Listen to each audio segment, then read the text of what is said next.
So after doing my review for Darkness Falls, I was just, kind of going over it in my mind, and I was thinking about the whole, sensitivity to light, and I'm sort of like, yeah, it's sort of like, lights out, shit!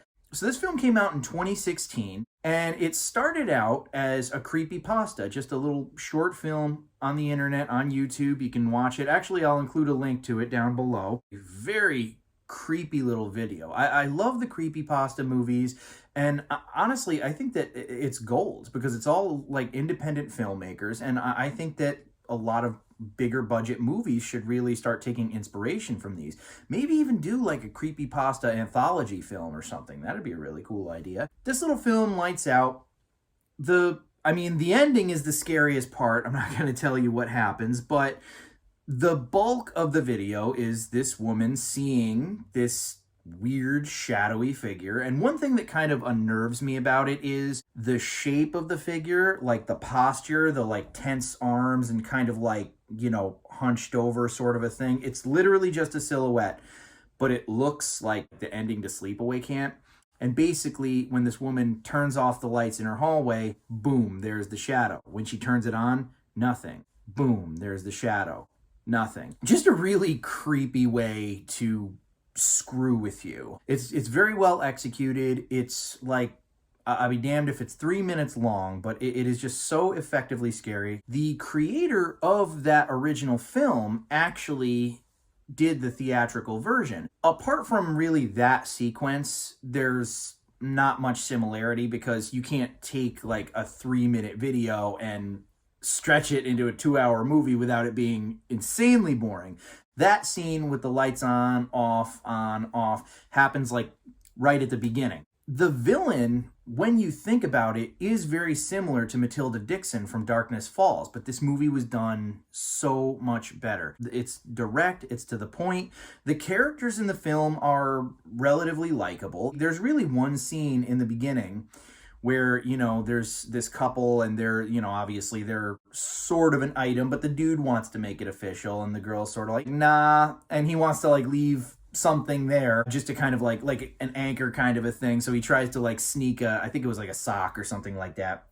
And then, she goes like, hey, from the window, like when he's down below, and she like throws it. It's a good scene. Like it's good character building, and it gets you right in there. It gets you caring about these people. So this woman is estranged from her mother because her mother is crazy and has hallucinations. And she has a is it a younger brother? Shit, see, it's been a while since I've seen the film. She has a younger sibling who is staying with this seemingly crazy mom. But it turns out the mom's not crazy per se. I mean, she's a little nutty in that she's kind of perpetuating the situation, but she has an imaginary friend, and there's like a really creepy scene of her talking to somebody in the closet that you can't see. Because what is not seen a lot of the times is a lot scarier than what is. But that's not to say that when you do see shit, it's not pretty scary. The mom even tries to introduce this child to said imaginary friend.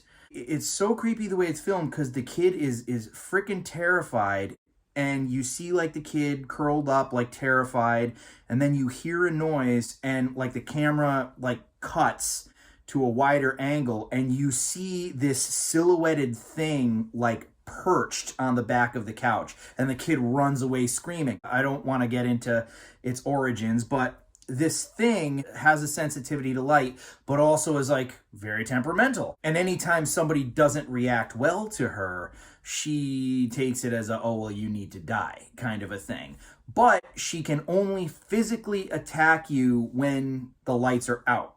So again, similar to Darkness Falls, you shine a light on her and she fucks off. Honestly, I think that the short film is scarier, but they were able to get right into the meat and potatoes. There was one point to make. There was one major scare that was very effective. It was short and sweet and terrifying. And this film, they had to do a little bit more with it. And that's not to say that a lot of the scenes weren't really creepy. I don't know. Maybe it's just a bias. Maybe I just like I just have a fondness for that short film. But that's not to say that the movie isn't excellent. It's like I said, it succeeds everywhere that Darkness Falls failed. It's the perfect, more modern day night terror movie that almost slipped under the radar for me. I'm so glad that I caught myself on this one. But yeah, Lights Out, really awesome movie. Have you seen it? What did you think?